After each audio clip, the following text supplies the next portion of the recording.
Hello everybody and welcome to Warcraft, the show where we talk about everything that's wrong with Warcraft lore about 20 minutes at a time. If we were to talk about everything that's wrong with Warcraft lore all at once, we'd be here for fucking weeks.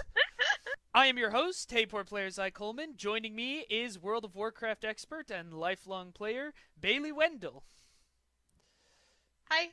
Now, Bailey, we're about to get into an aspect, I would say, of World of Warcraft that is very important to a lot of people, and that is to say, furry shit. Yep. Do not put that in the video. Do not. Bailey, what are we talking about today? We are talking about Pandaria. Pandaria, the land of the Pandaren. Monks, various animal spirits. So when you say Pandarians, we're talking about bears. Talk about some bears. Yeah, pretty much. Talking about some panda bears. Yeah. These were added as a playable race in the Mists of Pandaria expansion.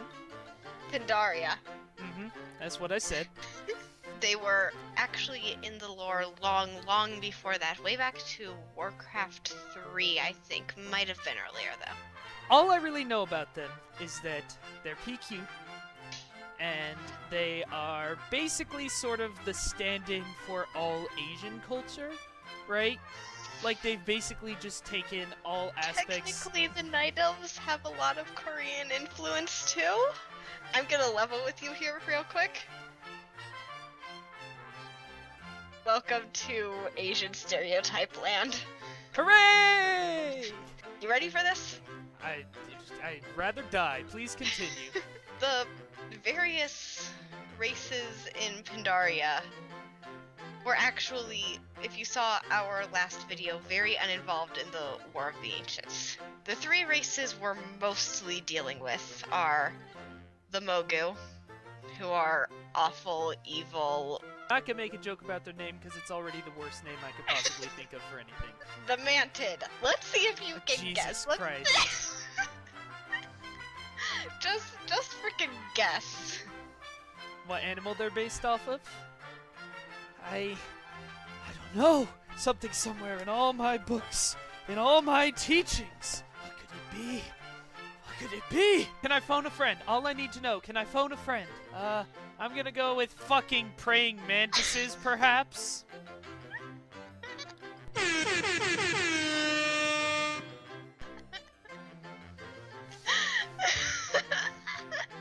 And then we have the Pandaren. They're pandas. What do you want from them? What do the Mogu Yeah. look like? You said they were evil. Mostly huge. I'll send you a picture later. What? Don't send me a fucking picture later. We're trying to craft. They look like huge. What does that mean? I look like huge. Apparently, I have to do all the work around here. Okay, so they basically just look like shitty orcs. They just look like dumb orcs.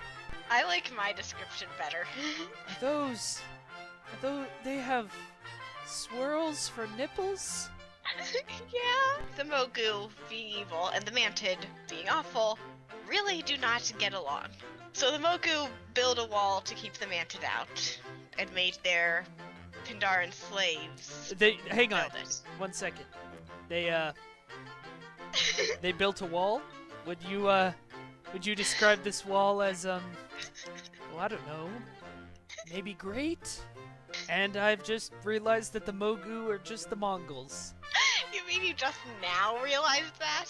Let me tell you about the Mogu Emperor Lao Fei. I wish you wouldn't. And a Pandaren called Kang. Emperor Lao Fei was the worst Mogu emperor. But I believe Kang can save the world. His idea of a punishment for disobedient slaves was sending their children weaponless to defend the wall. And one of these poor dead pandas was Kang's son. So Kang goes all mopey-moody with grief and realizes, hey, the Mogu are powerful because they have slaves. Let's take away the slaves. He learns how to become a weapon. Yes, Kang was in fact the first Kung Fu panda. And he trained others, and those were the first monks. So the Pandaren gather up their allies from the less important to this story races, which consist of Hosen, monkey people, Jinyu, fish people, and Grummels. Don't ask what the Grummels are. I think they're dogs. I don't know if I'm more confused about the Hosen or the Grummels. You're just fucking saying words. This is legit what they're called. Don't get your pantyhose in a twist. Alright, so far so stereotypical, but if anyone can get behind a good, freeing the slave story, it's a Jew. So go ahead and tell me what happens next. So, they basically wage a war of chaos, disrupt everything, and essentially, if enough people stop working for you, you kind of run out of resources. Especially since the Mogu have had slaves so long, they have literally forgotten how to grow their own food and make their own weapons. Don't worry, Bailey. Unlike certain other YouTube channels, you don't have to explain to HeyPoorPlayer TV why slaves are bad. The War of Chaos works. They defeat the Mogu. Hooray! And all is well. All is well until, as usual, elves happen. God fucking damn it. You thought we were going to get through an entire episode without me talking about elves, didn't you? You remember that whole demon-attracting magic thing the elves were doing? Well, the Pandaren actually sent Queen Ashara a gift. A box containing all of the arcane power her people will ever need. A box of power?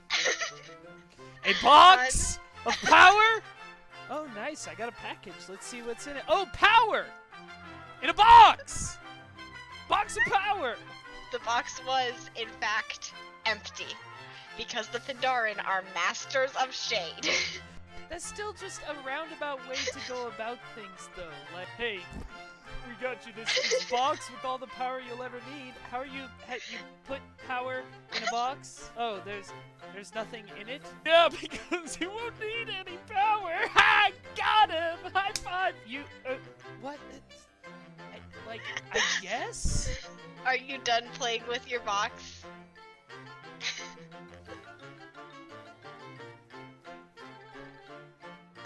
So, let's talk about Emperor Xiaohao. Oh, let's! So, when he ascends the throne, his buddy, the water seer of the Jinyu, sees a terrible vision of a city of sorcerers, a great well, demons raining from the sky, etc.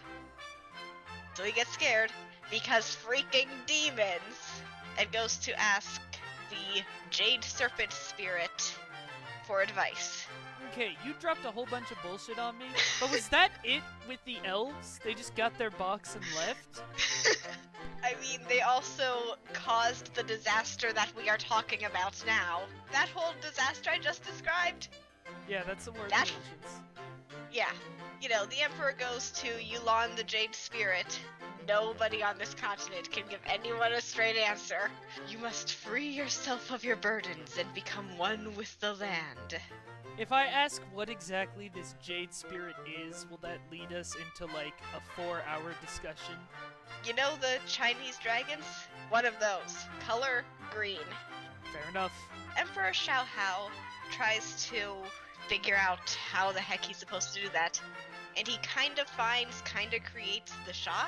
Sha are goofy black manifestations of negative emotion, and they occur in Pandaland largely because somebody, glares at the Titans, dropped the heart of an old god on it.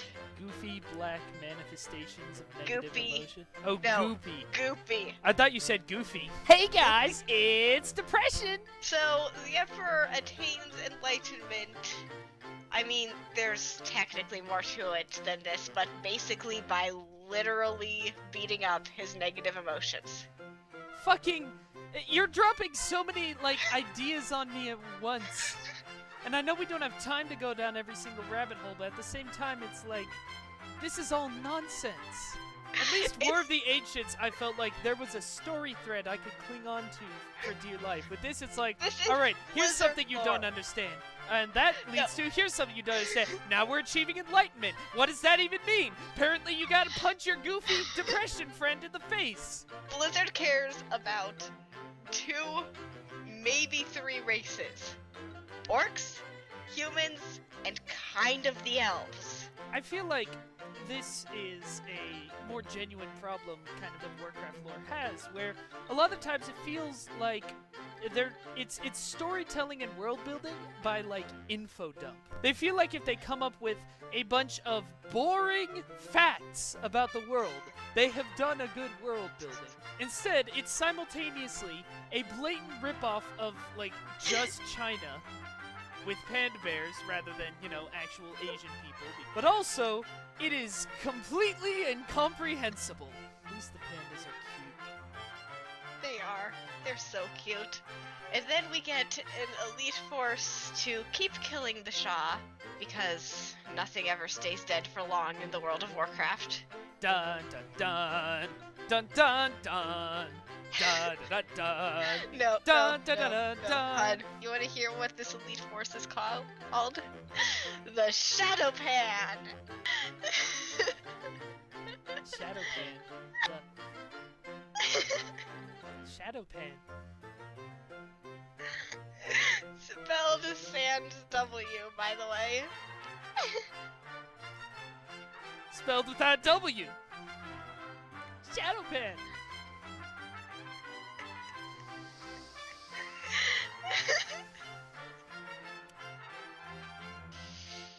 You know what? I don't need this.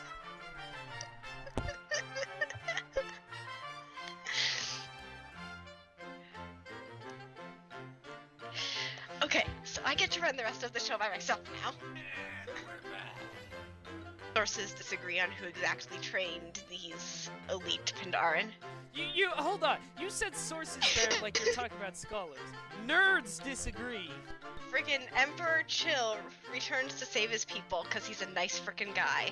And his final proclamation to them was that they live each day to its fullest and sleep each night with the peace of a mind unburdened. Live each day to its fullest and sleep each night with the peace of a mind unburdened. Your lucky numbers are 7, 12, 14. And with that, he goes up to the Terrace of Endless Spring to remove his kingdom from the rest of the world, because friggin' elves. Do I need to know what the Terrace of Endless Spring is? If you say it's a terrace where it's always spring, I'm going to drive to your house and I'm going to kidnap your dog. Mystical, magical terrace from which he could accomplish the feat he hoped to accomplish. Is it a terrace? Yeah? What season is it on that terrace? Gee, I wonder. I'm on my way to get your fucking dog. Oh, hang on. You got tangled up in a necklace. The continent does not budge. So the Jade Spirit comes back and tells him that he needs to understand that Pandaria is more than the dirt and rocks, it's the people who live there as well. I need to understand? Well, who might have been able to give me some fucking understanding, huh? If only there was someone who could provide some insight into the situation. Some all-knowing creature, perhaps. But no, you just gotta say all your cryptic mess. And with that information, he severs his continent from the rapidly shattering mainland and just kind of fades from existence as he sacrifices himself to save his home and people. And after this, Pandaria is protected and concealed by his mists until it gets its own X-Pack, and we mess all of that up. I'm done! You're free! So he has to understand that Pandaria is not just a land, it's the people, which means kill yourself. That's what that means, right? Like, that's what that actually boils down to. Well, if you're going to give me shit about being mad cryptic, I'll tell you exactly what you can do. Alright, Bailey, what have we learned today? What was the moral of today's story? Pandas are sass masters? Pandas are sass masters. Yeah, Why not? Makes as much sense as anything, Blizzard writes. Thank you so much for watching this episode of Welcome to Warcraft. If you enjoyed it, you could like it, but what really helps is if you have a topic you'd like Bailey to cover, why don't you let us know in the comments? Beyond that, Bailey, where can people find you on the internet? I have a Tumblr account, Lavender Frostflower. And if people want to see more great internet content like this, where can they go? HeyPoorPlayer.com. Darn right. You can also check out other videos on this channel. You'll see that a bunch of them have me. So if you think I'm funny, reevaluate your life, but also check out the HeyPoorPlayer YouTube channel. And I would like to thank Zakaria of Wormrest Accord for both requesting Pandaria last episode in the comments. All right, I think that's going to just about do it for us. So bye, everybody. Bye!